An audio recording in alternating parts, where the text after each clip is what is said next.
Hello, greetings, peace and long life. Um, yes, that actually is a valid reference because the entire greeting is peace and long life, live long and prosper.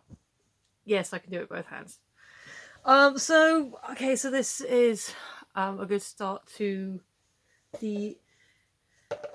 Okay, this is not a good start. This is me being weird and rambling, but hey, welcome to my channel. Um, this is this is a good way of revealing some of my credentials for myself as a Trek fan. I consider myself a Trekker rather than a Trekkie. I would have grown up. I definitely remember watching repeats of the classic series, but I grew up with and was primarily a fan, or I still am a fan of the Next Generation. And I've deliberately reframed my camera so you can see. There we go. My signed by Brent Spiner picture of him and the Ball Queen. Well, Data and the Ball Queen. Because Data still is my favourite Star Trek character ever. DS9 watched the first season bits of. Didn't really get into that. Voyager, I kind of watched more of, dipped in and out. Didn't really watch all that. I did see the finale episode. Movies I've seen, like the first couple, of the original cast. I've seen the odd, definitely the first one. I think definitely the second one. Definitely the third one. Definitely seen Search for Spock. And then bits and pieces of the rest of them. All the Next Generation movies. First Contact is still my favourite. And then I've seen a few episodes of Enterprise when it first started. Have yet to watch any of Discovery. The classic animated series I saw bits and pieces of that used to be on Saturday mornings here. And then of the Kelvin verse, I've seen Star Trek and Into Darkness. I still haven't seen Beyond.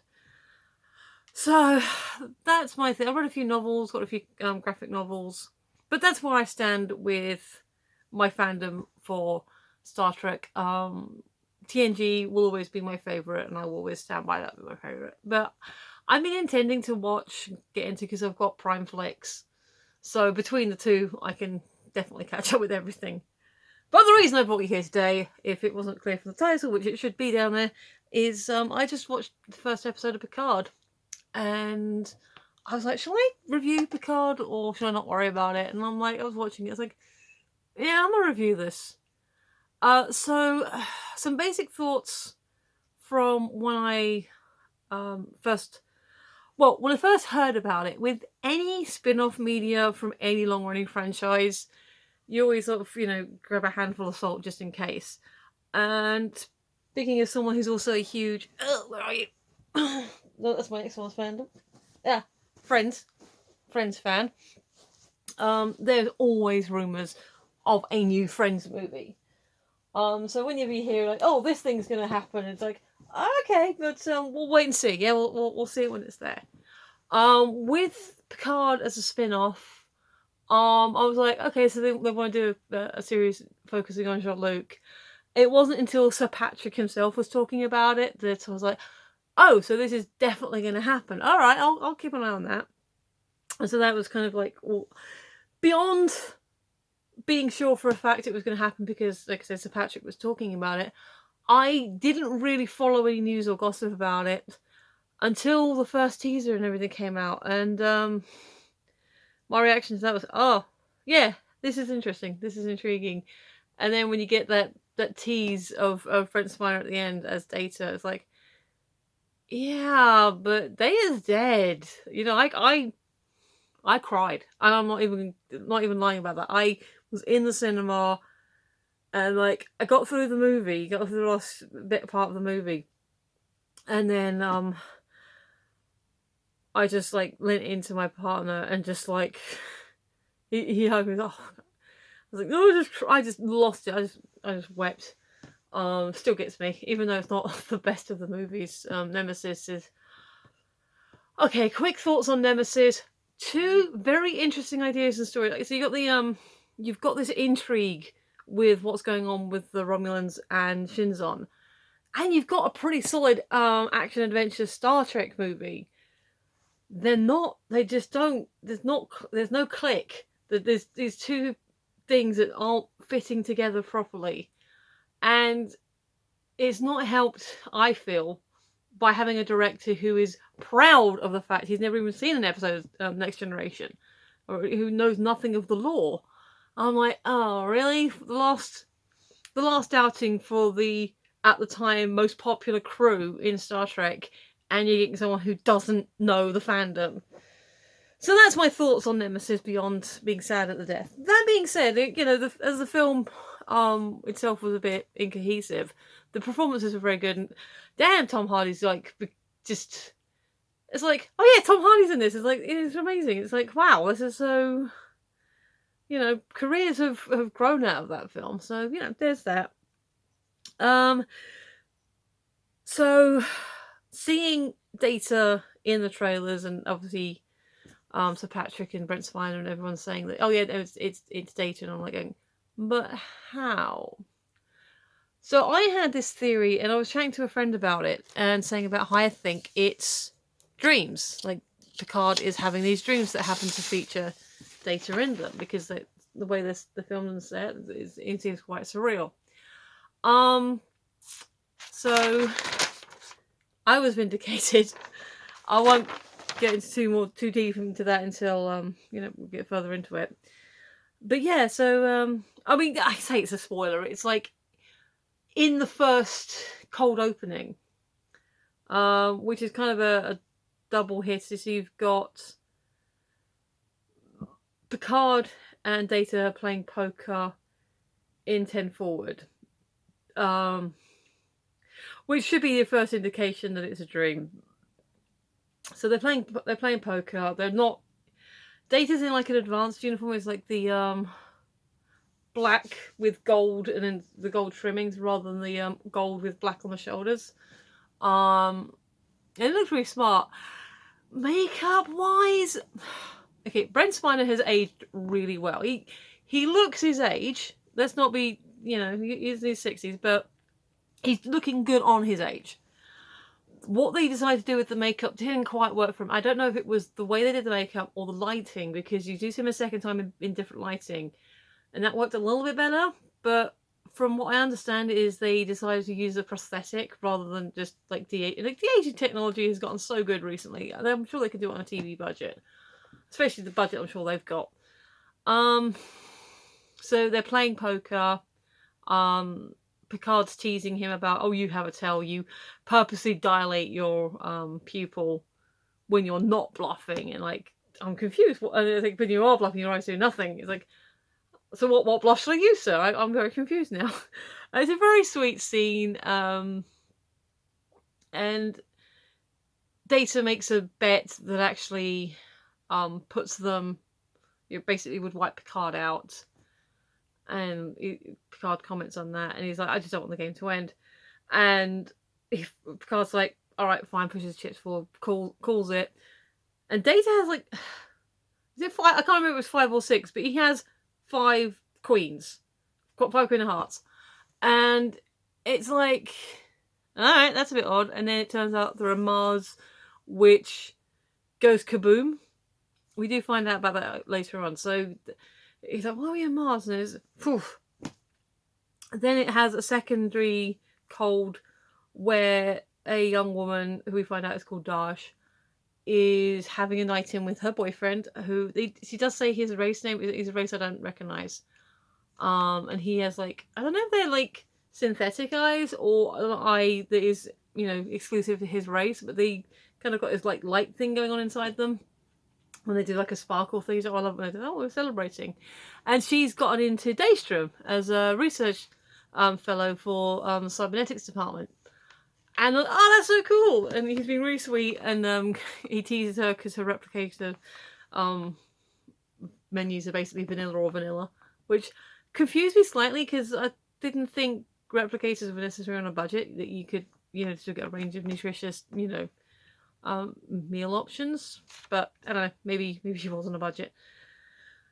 They get attacked by hooded assassins, they basically just stab him. So boyfriend's gone, which is sad, because he seemed like a nice guy. Like, he was genuinely supportive of her, and that's always nice to see. And then they smash her head into the coffee table. No subtlety. Take a scan of her blood, and it's like she's won. And they she's not activated yet though. It's like, oh, because he said something in a language that I didn't immediately recognise, and then they all speak English, because the subtitles like, oh, she's not one. And so she's not activated, so they try and knock her up, they put a hood over her head, and then she's like turns on a dime and like basically takes them out in like moments, like completely like steals their weapon and just thing. And then when she comes back to herself, she like takes the hood off, like sees the place surrounded, all the dead bodies, and so essentially legs it. We then get the opening credits, which are really pretty. Really pretty. It's cool, like star fields, and there's like a cannibalized Borg ship, and like ships flying around. And it's a really good one. And the music, it is very melodic, Star Trek-y. Jerry Goldsmith. Like, the music is what you expect for but each new series is its own thing. But right at the end, it's got like a little snatch of the TNG theme on the end. I'm like, that's so cool. I like that. I appreciate that. So we see Picard on his farm. Like, he's woken up by his dog number one, who's a Fridgeville Terrier. Like, they're walking around the fields. Number one finds or kills something, and he like in French. He's like, "Oh, you think you're because you think you're bringing this house? Well, I know you're not." And then don't sit there pretending you don't speak French. We've had lessons, which is just adorable. And then he's met by a couple who initially I thought were Vulcan, but it turns out they're Romulan. And sorry, my bad. Who work for him or live with him. They do seem to defer to him. They're a little younger than him, or appear younger than him, so they like maybe sort of become his caretakers a little bit. But he's got a big interview coming up, and so they're talking about the thing. You see this news feed talking about this big disaster and it being the anniversary of something, and you don't quite see what it is, but it's all revealed in the interview. Excuse me. That it's the 10-year anniversary of a synthetic attack on Mars. Utopia Planitia is destroyed, which does that mean they can't make new starships, or they got to go somewhere else? Because as far as I knew, Utopia Planitia was the main shipyard. And apparently Mars is still on fire, which about 10 years later, and I must admit I did have a moment like, ooh, poor Australia. So that's that. I think if anyone else had that thought, I think that's just unfortunate timing for when this episode broadcast. And if you can, go help Australia. I'm not going to put links in, but you can probably find somewhere to help Australia. I will admit I haven't, because I haven't got the money at the moment, but as soon as I can, I'll do something. Oh no, I did. I go Tab for a Cause. They have a thing, and they were doing. I will put a link for Tab to a Cause down there, because I found it through somebody else's channel, and it just seems a very useful thing. So anyway, it turns out, so after the supernova that killed, destroyed Romulus, which I haven't seen Nemesis for a little while, so I'm like, so yeah, that was Nemesis. Then 10 years later was Mars, and now the events of everything else is 10 years after that. So we're now like 20 years removed from Nemesis, unless I've got my dates modeled up somewhere. But basically, there was and this is deliberate, and this is very political, even if not everyone's going to admit to it, and I don't care, because Picard led a mass exodus of Romulus to rescue everyone, to help get them off the planet, and to basically place them on planets that would take them. And the interviewer, she was like, well, you know, they're our oldest enemies. They're like, essentially, it's like, in like, he said, yeah, you led this thing, and this is like one of the greatest feats since the building of the pyramids. And Picard's like, oh, the pyramids were testament to men's ego. If you want a really, a better analogy than Dunkirk, because you say, oh yeah, Dunkirk, and they go back and forth a little bit more, where she's basically saying, well, you left Starfleet for this and that, and he's like, you have no idea what Dunkirk is, you have no idea what war is, you don't understand. And he's like, he gets, he ends the interview. Meanwhile, this is broadcast everywhere because it is like an anniversary interview.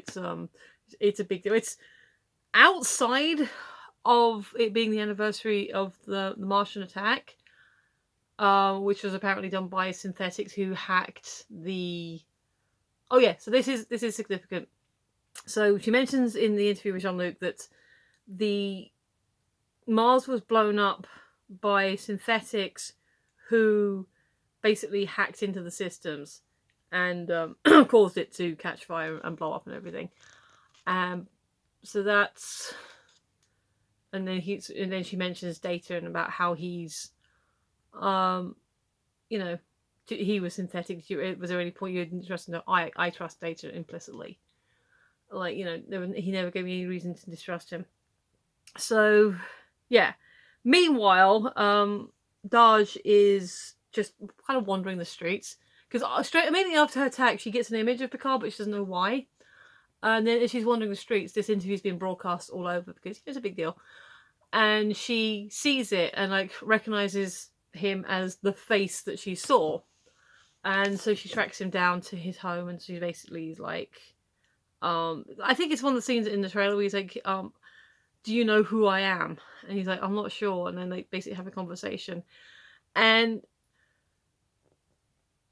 she basically says that, what happened, why it happened, and how her boyfriend was killed. And it's a very sweet moment. And she's like, I'm sorry, I can't remember the name of his Romulan people, but the lady heals up her cut from her head, and they're talking, and Picard noticed her necklace, which is basically two circles interjoined, which is a very sweet necklace. And he asked to have a closer look, and she's like, okay, yeah, fine. And I will say this, they do the thing that, because what normally annoys me when anyone's taking a necklace off is they just yank it. That's not how necklaces work. You do that, you're breaking the catch. Even if they're magnetic, you still want to, I've got a magnetic necklace, I still pull it off thing. So she does actually go behind and take it off carefully rather than just yoink, which is good. And she explains how her father made it for her and gave it to her. And he's like, oh, it's very pretty, thank you for... And he gently places it back in her hands. And so that all happens, and then he ends up having another weird dream. Because almost all the action does focus directly on Jean-Luc for this part. So he has another dream where he sees Data painting in the vineyard. And this is the second scene, and it's daylight. So even though you can tell the makeup's slightly off, he still looks like he's been overfilled out. It works a lot better in the daylight rather than the gold warm hues that they had him on the 10 forward. And basically Picard approaches Data and says, Data hands in the paintbrush and said, would you like to finish it, Captain? And he's like, I don't know how. I said, you do. And you see, and it's it's an image of a woman in a white cloak on like a shoreline, like it's rocky, and it's like got the near the ocean, and there's no face. It's not, the picture isn't finished. There's no face. As he wakes up again, he goes into his study or one of the rooms in the house and looks at a painting, which is this painting, the painting he saw in his dream, where where the figure is looking away into the distance, and you can't see her face. At that point, the lady Romulan comes in and says, "Oh, Daj has gone. The dog was in her bed, but she's not." And he's like, "Oh, okay. Well, I need to go somewhere and check something. But if you see her or you find her, like, tell her to contact me, please." And yeah, of course. So he goes to Starfleet Archive. Oh, is it Starfleet Archive? It's a huge archive that is like digitally recorded. Like he's talking to an assistant, which, as it turns out, she's a computer. It's like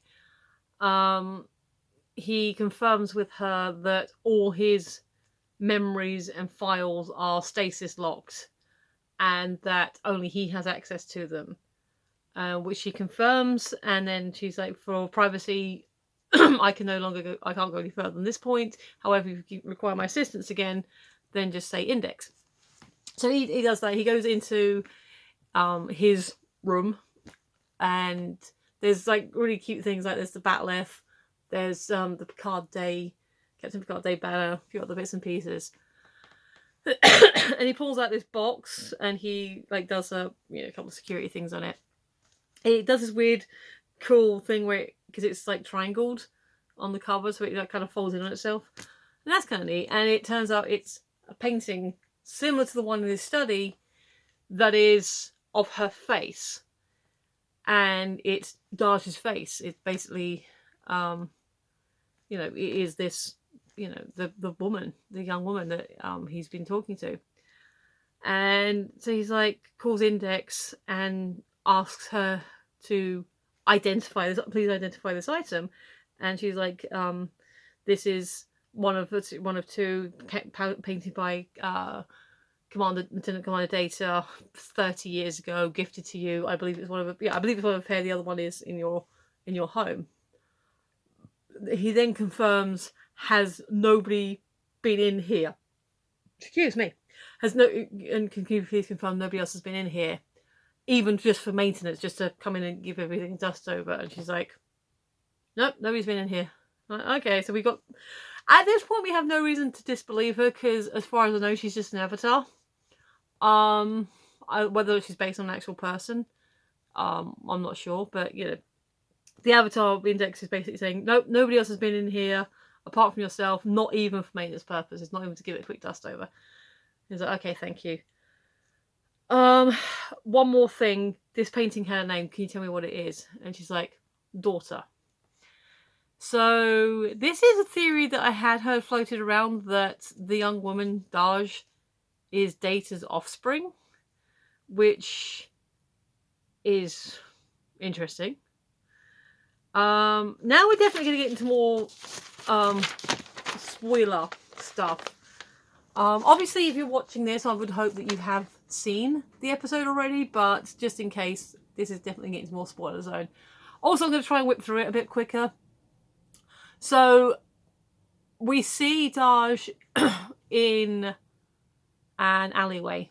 Doesn't specify where. That is basically, she's scared and alone, and she contacts her mother to let her know if she's safe and what happened. And like, her mother's like, "You should go somewhere safe." So I tried that, but I went away again because I don't want to get them in stranger, which is noble. And her mom says, "Well, you have to go back to Picard." And I said, "I didn't tell you I was with Picard."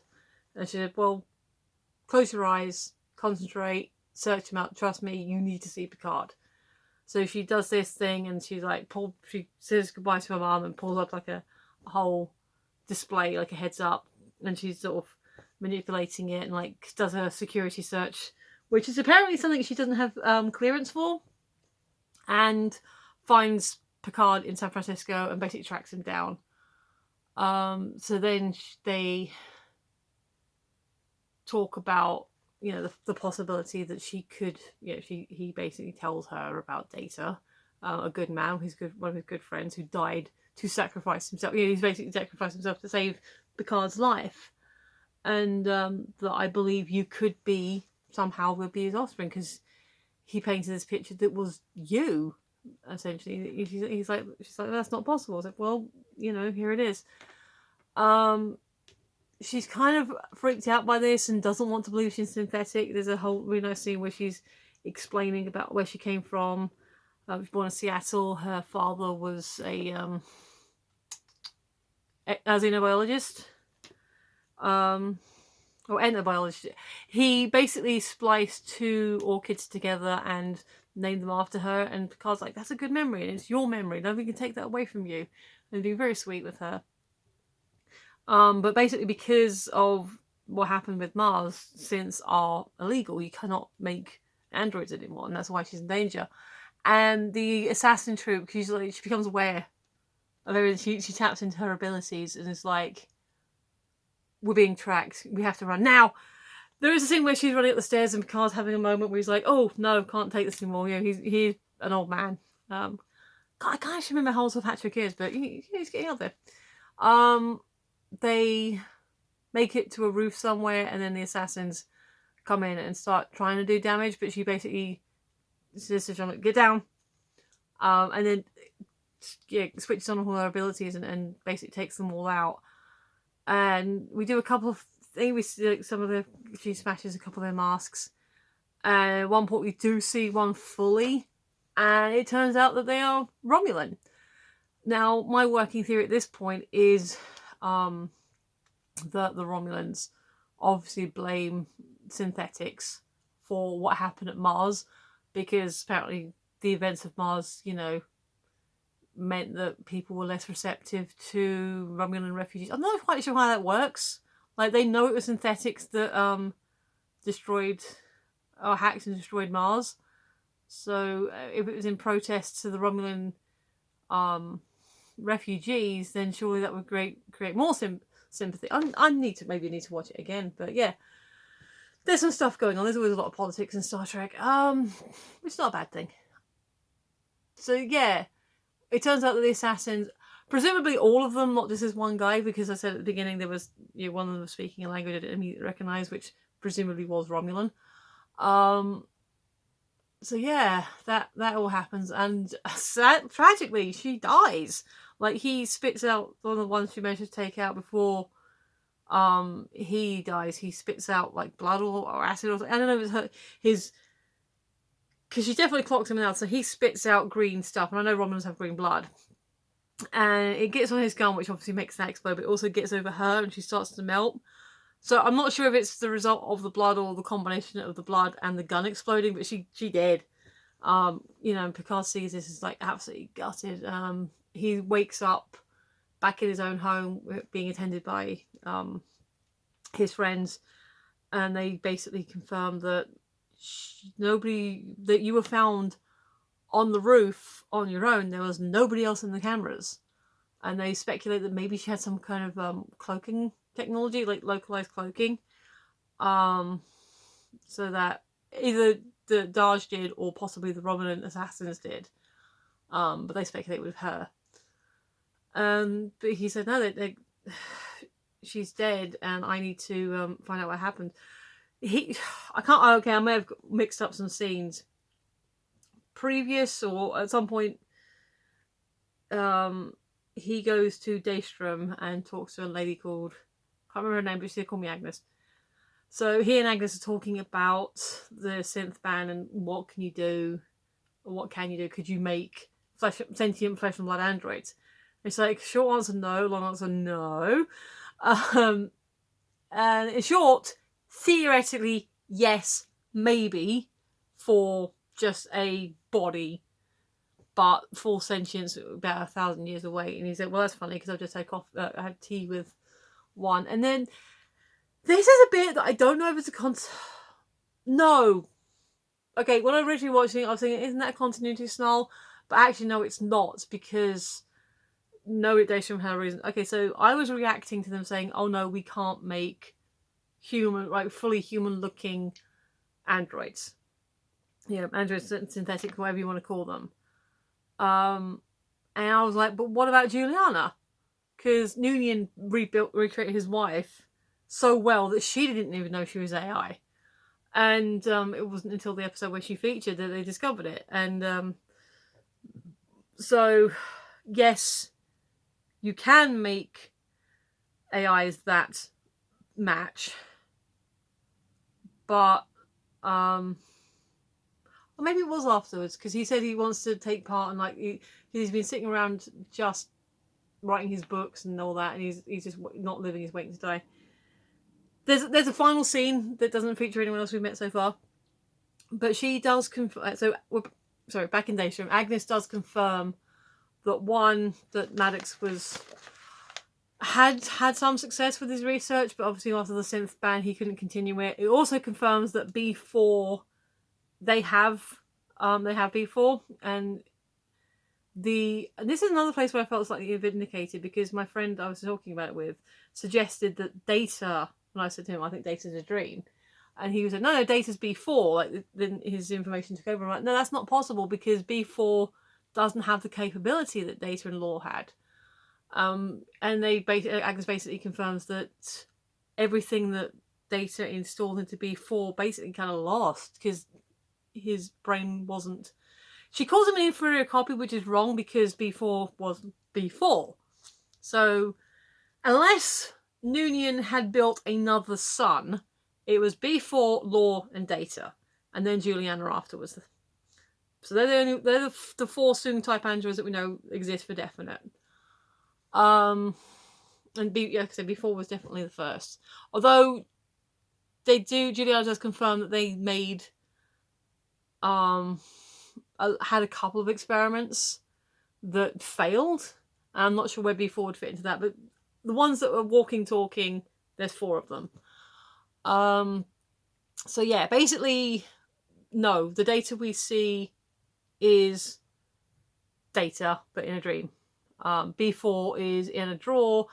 Where Law is not confirmed, but we never found out what happened to Master Descent anyway, so it's a hard call on that one. So basically, as far as Daystrom are concerned, they can't make, even if they wanted to, they couldn't make human, like flesh and blood, sentient androids. Maddox has apparently had some success, but the synth ban kind of broke him, and he's gone to ground. Nobody knows where he is. I have very complicated feelings about Bruce Maddox. If you've seen Measure of Man, you'll realise, he was kind of a git at first, and didn't respect Data, and basically just wanted to pull him apart for his own means. So the fact that he's had any kind of success, I'm like, rah, rah, rah. But at the same time, he's a scientist, and progression, all that. So the fact that Maddox has been name checked suggests to me that at some point he might come along in the future. So the final scenes, there's a warbird. There's a couple of warbirds, and they fly around, and they go into a structure, and the subtitle flashes up, Romulan reclamation site, and a young Romulan comes off there, and I'll admit, I was like, oh, hello, tall, dark, and handsome. I think he said his name was Douglas or something like that. And he meets a young woman who's wearing the same necklace as Daj, because I forgot a thing. Agnes was saying that Bruce had this theory of a positronic strand, or something to do with Data's memory and his tech, that for his neural nets. That if you had a copy of his neural nets, or at least a part of it, then you could recreate the technology. And Picard said, well, yeah, but Data's neural nets died with him. But the 2-circle symbol is apparently part of that theory that Maddox had. And basically, Agnes confirms that, well, if you did, that would fit for them, and like them. Yes, Daj has a twin. I guess we'll never know if... Daj never mentioned a sister, but we meet, oh crap, I forgot her name now, Sergeant or something. Her name begins with S. We meet her on the Romulan, in the Reclamation Center, and she's like, oh yeah, the young Romulan's like, oh, nice necklace. And she's like, oh yes, thank you, my father made it and gave it to me and my sister. Oh, I'm a twin. And he's like, oh yeah, I had a brother too. I lost him a year ago. Oh, sorry, I'm here you are, trying to bring back lives and save broken people all the time, and the last thing you want to do on your time off is talk about my problems. And she's like, well, I don't know. And that kind of pans back out where they're just on the gantry, and you have this big pan out. It's a very beautiful scene where it confirms that it's a Borg cube. Now, how much of that is a spoiler when it's both in the trailers and in the opening credits is open for debate.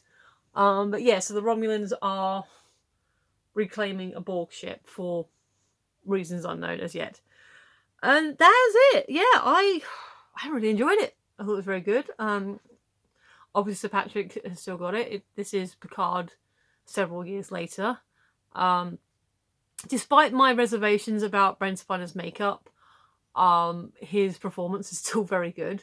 As Data, it's like he remembers almost immediately how to play this character again. And since, I don't know if he would have had a harder or easier time, because Data is frozen, at that point of Nemesis and before, so he wouldn't necessarily have had to change his performance much. Whereas, Sir Patrick would have had to imagine Jean-Luc several years hence. So of the two that we're aware of, yeah, they do very well. The young lady playing Daj and her sister, I look forward to seeing more from them. She seems very cool. It's a shame that we lost Daj so early, because she seemed to be very interesting. But maybe her Matrix exists somewhere. Who's because Jean-Luc still has her necklace. So I'm sure that's going to come into it, because you don't bring that much emphasis on something and not have it come back later. Like I said, I think because for the way he was name checked, Maddox may come into it as a cameo. I do know that Jerry Ryan as 709 is going to be in it. I also know that Marina Sirtis and Jonathan Frakes as Troy and Riker are definitely going to be in it. Beyond that, I don't have any theories. I know from the trailer that Picard takes a ship and a crew and goes out there. I guess maybe to find the secret of why the synths, what happened with Mars or something. But I'm not... he wants to find out what happened to Daj or why. He wants to find out why the Romulans are assassinating synths. So I guess, yeah, that's a good mission statement. But as to theories or ideas as to why... no, I think he just wants to... maybe he just wants... He's getting itchy feet and just wants to get back out there again. So no solid theories. But yeah, definitely enjoyable. It is definitely very much for fans. I can't say if a non-fan would get much out of this. If you know someone who's is kind of, like I said, I haven't seen every part of Star Trek. There are parts I'm missing. So from mostly knowing just TNG primarily, I'm not missing from things. Now, it has been speculated again. I was talking to the same friend I was talking to earlier about some stuff from the game that might be coming thing, and there's this whole thing about Captain Data in the comics, which is supposed to be like 10 years on from this. And like, I think timeline wise, this comes after everything. So, from Discovery to the Kelvinverse, because that's where you get the divergent paths.